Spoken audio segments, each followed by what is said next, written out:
Hello friends, मैं यशवंत कुमार स्वागत करता हूं आपका फेनोमेनल स्टडीज में। और आज हम देखेंगे क्लास 10 केमिस्ट्री के चैप्टर 1 के विषय में, जहां पे हम पढ़ेंगे केमिकल रिएक्शंस एंड इक्वेशन के विषय में। तो आज इस पार्ट में हम पहले केमिकल रिएक्शन के बारे में जानेंगे। तो क्या होता है केमिकल रिएक्शन फ्रेंड्स? तो केमिकल रिएक्शन अपने आप में ही दो वर्ड्स के मेल से बना हुआ है। पहला है केमिकल और दूसरा है रिएक्शन। सो पहले बात करते हैं केमिकल की, यानी केमिकल कहते किसको हैं? तो वे सभी सब्सटेंस केमिकल या केमिकल सब्सटेंस कहलाते हैं जो केमिस्ट्री में हम अध्ययन करते हैं। ठीक है, तो कौन कौन से सब्सटेंस हैं? तो वे सभी सब्सटेंस जो केमिकली ऑब्टेंडेड है, लाइक केमिकल कंपाउंड्स, यानी NaCl, शुगर, वाटर, इसको आप केमिकल सब्सटेंस कहेंगे। अब बात करते हैं थोड़ा इसके नेचर के बारे में कि ये होता किस नेचर का है। तो ये इरिवर्सिबल नेचर का होता है, यानी कि इसे एक बार आप जब ये घट जाएगा और न्यू सब्सटेंस का फॉर्मेशन हो जाएगा, लाइक द डिफिनीशन कि a process in which new substance are formed, तो दोबारा आप इसे रिवर्स नहीं कर सकते। जैसे एग्जांपल लीजिए कि भाई बिल्लू अगर बाहर से सब्जी, हरी सब्जी लेके आया और फिर उसको उबाल करके पकी हुई सब्जी बना देता है, तो बिल्लू लाख कोशिश कर ले, एक एक आलू को चुन चुन करके अच्छे से धो करके धूप में सुखा ले, फिर भी वो पुराने आलू को यानी कच्चे आलू को ऑब्टेन नहीं कर पाएगा। ठीक है फ्रेंड्स, तो ये हुआ इरिवर्सिबल नेचर। अब हम इसके कंस्टिट्यूएंट्स की बात करते हैं। कंस्टिट्यूएंट्स का मतलब वे पार्ट्स जो कि एक केमिकल रिएक्शन को बनाते हैं केमिकल रिएक्शन।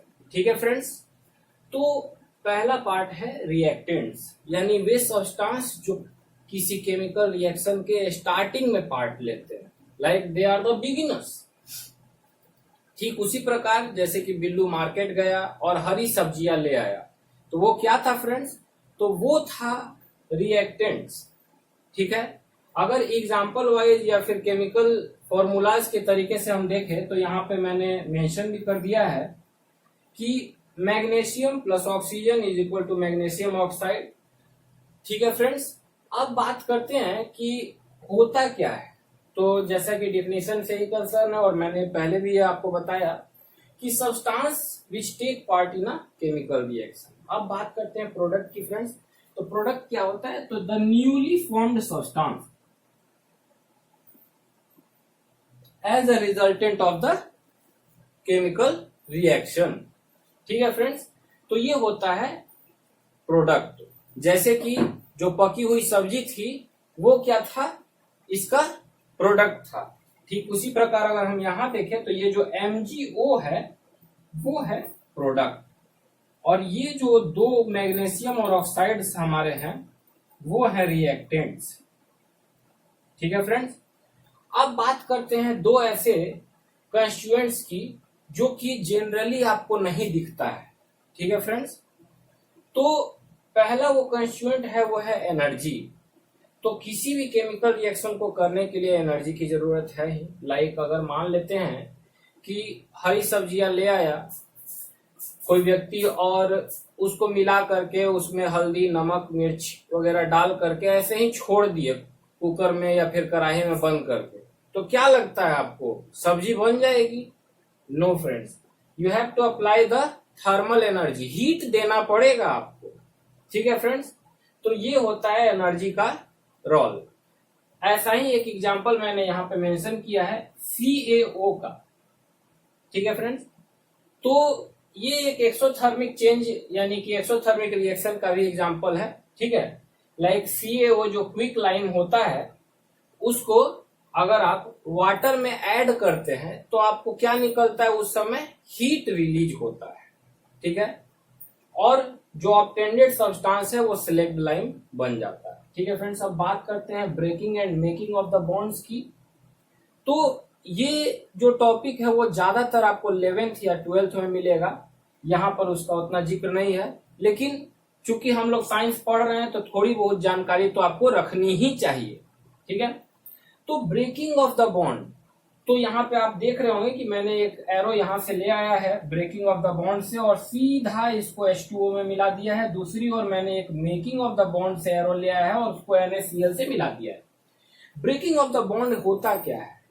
तो H2O जो आप देख रहे हैं, अगर उसको तोड़ के आपको हाइड्रोजन या ऑक्सीजन ऑब्टेन करना है तो ऐसा नहीं है कि भाई 20-50 किलो टंकी में पानी भर दिए और ताबड़तोड़ लाठी से लगे मारने और ताकि हाइड्रोजन और ऑक्सीजन टूट करके अलग हो जाए। नो फ्रेंड्स, आप उसको केमिकल मेथड्स के थ्रू ही उसके बॉन्ड को ब्रेक करके हाइड्रोजन और ऑक्सीजन को ऑब्टेन कर सकते हैं। दूसरी ओर अगर देखें NaCl की, तो मेकिंग ऑफ द बॉन्ड्स में मैंने ये एग्जांपल दिया है। तो कैसे making of the bonds friends? तो ऐसा नहीं है कि ये भी कि भाई आप मार्केट गए और 1 किलो सोडियम ले आया, 1 किलो क्लोराइड ले आया और आपस में मिला करके झाल मुरी के जैसा 2 किलो नमक बना दिए। नो फ्रेंड्स, आपको NaCl को भी केमिकल प्रोसेस यानी कि केमिकल रिएक्शंस के थ्रू ही बनाना हो। ठीक है फ्रेंड्स, तो अब देखते हैं आगे। तो फ्रेंड्स, अब बात करते हैं signals of a chemical reaction, यानी कि हम कब कहेंगे कि कोई केमिकल रिएक्शन हुआ। ठीक है फ्रेंड्स, तो यहाँ पे आप देख सकते हैं कि पहला जो केस है वो है एवोल्यूशन ऑफ गैसेस, सेकेंड में है चेंज इन कलर, थर्ड में है चेंज इन स्टेट और फोर्थ है formation of precipitates and the last one is change in temperature. तो हम इन पांचों घटनाओं के थ्रू ये निष्कर्ष निकाल सकते हैं कि कोई केमिकल रिएक्शन हुआ है। तो आइए देखते हैं बारी बारी से हर एक को। सबसे पहले बात करें एवोल्यूशन ऑफ गैसेस की। तो देखिए यहाँ पे मैंने एक 2 रिएक्शन का जिक्र किया है। पहला रिएक्शन है Zn प्लस H2SO4, जहां पर ZnSO4 बन रहा है और H2 रिलीज हो रहा है। ठीक है, तो यहाँ पे गैस जो रिलीज हो रही है वो है H2। दूसरे केस में CaCO3 को हम ब्रेक किए, like it is a decomposition reaction जहां पे CO2 रिलीज हुआ है। ठीक है फ्रेंड्स, नॉर्मल लाइफ में अगर इस एग्जांपल की बात करें तो देखिए आपने राइस से भात को बनाते हुए यानी कि चावल से भात को बनाते हुए देखा होगा। ठीक है फ्रेंड्स, तो क्या होता है उसमें कि जब आप पानी के साथ और चावल को रखकर प्रेशर कुकर में जब बंद कर देते हैं तो there is a kind of heat release there, और सीटी से क्या होता है कि जो हीट है या फिर जो वेपर है, एवोल्यूशन ऑफ गैस है, वो एक्सक्रीट करता है और उसके बाद जो न्यू सब्सटेंस बनता है वो होता है फ्रॉम द राइस टू भात यानी पैडी। ठीक है, यानी कि चावल से अब भात बन गया। अब जो बन चुका है वो बदल नहीं सकता।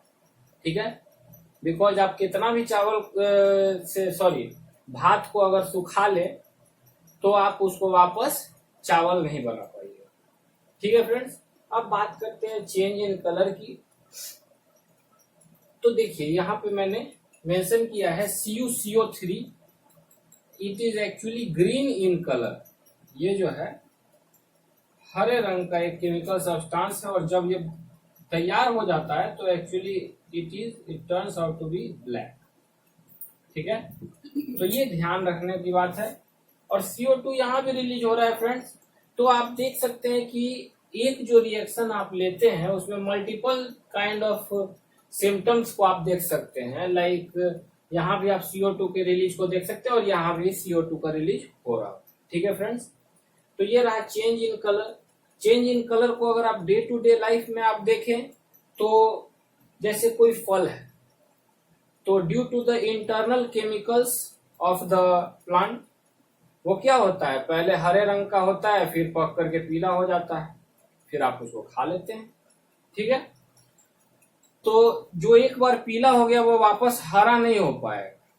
Once the colour of once the change in colour happened then it can't be reversed. Okay, अब बात करते हैं चेंज इन स्टेट की।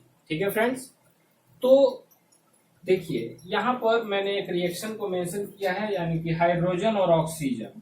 तो आप सभी जानते हैं कि the state of hydrogen and oxygen is gas, and this is what is the formation of hydrogen oxygen is so H2O। तो जब आप हाइड्रोजन और ऑक्सीजन को मिलाएंगे तो गैस से क्या बन जाएगा, लिक्विड। ठीक है फ्रेंड्स, तो ये रहा चेंज इन स्टेट। इसके लिए कोई फर्दर एग्जांपल देने की जरूरत नहीं है। लाइक आप देख सकते हैं कि हाइड्रोजन और ऑक्सीजन गैस है, इन दोनों को मिलाए तो बन गया जो वो एक लिक्विड था। अब बात करते हैं फॉर्मेशन ऑफ प्रेसिपिटेट्स की। तो AgNO3 एक कंपाउंड होता है। पहले तो प्रेसिपिटेट क्या है, लाइक एक अवक्षेप। आपने डिकेंटेशन और सेडिमेंटेशन प्रोसेस देखा होगा इन द प्रीवियस क्लासेस, जिसमें कि बालू के कुछ अवक्षेप पानी के नीचे यानी अशुद्ध पानी के नीचे बच जाते हैं और उसको फिर हम वापस छान करके और फिर पी लेते हैं या यूज में ले आते हैं। तो इसमें भी कुछ ऐसा ही होता है, like when we mix AgNO3 and NaCl, तो AgCl नाम का एक प्रेसिपिटेट बन जाता है। Don't miss concept in the symbol of PPT। PPT एक सिंबल है जिससे प्रेसिपिटेट को रिप्रेजेंट किया जाता है फ्रेंड्स। दूसरी बात करें चेंज इन टेम्परेचर की, द लास्ट वन। तो यहाँ पे आप देख सकते हैं कि चेंज इन टेम्परेचर कब होता है और कैसे होता है। तो यहाँ पे पहला एग्जांपल है CaO प्लस H2O। CaO क्या है फ्रेंड्स, तो CaO जो है वो है क्विक लाइम। ठीक है फ्रेंड्स, क्विक लाइम। और ये जो बना है वो है स्लेक्ड वन, स्लेक्ड लाइम। ठीक है फ्रेंड्स, तो पहले इसकी हम बात करते हैं। तो आप सभी ने कभी ना कभी किसी अंकल के लिए, पापा के लिए या फिर किसी न किसी व्यक्ति के लिए किसी न किसी कारण से पंसारी के दुकान का भ्रमण जरूर किया होगा। भ्रमण का मतलब है कि किसी न किसी तरीके से यूज करना, जाना, घूमना कि भाई क्या है। तो होता क्या है कि जब आप वहां जाते हैं और उनसे चूना मांगते हैं, बेसिकली आम बोलचाल की शब्दों में इसे भी चूना ही कहते हैं और इसे भी चूना ही कहते हैं, लेकिन ये होता है भाखड़ा चूना और ये होता है नॉर्मल यूज वाला चूना। तो अंतर क्या है इसमें और इसमें? तो ये बहुत ज्यादा गर्म होता है। ठीक है फ्रेंड्स, पंसारी पहले इसे मार्केट से ले आते हैं और फिर इसे पानी में पोर करके छोड़ देते हैं और बाद में ये स्लेक्ड लाइम बन जाता है। ये जो क्विक लाइम है स्लेक्ड लाइम बन जाता है, फिर उसे पान में या फिर खैनी में या फिर बहुत सारे तंबाकू के उत्पादों में प्रयोग किया जाता है। अगर आप इसे सीधा प्रयोग करते हैं तो समझ लीजिए कि दोबारा आप चूना खाने लायक नहीं रहेंगे। ठीक है, चूना चूना हो जाएगा। दूसरी बात करें N2 और 3H2 की, तो 2NH3 एक कंपाउंड बन रहा है और 92.2 डिग्री किलो जूल यानी कि टेम्परेचर में जूल से टेम्परेचर को मेंशन किया गया है और वो रिलीज होती है और एनर्जी चेंज यहाँ भी होता है। अब बात करते हैं आगे।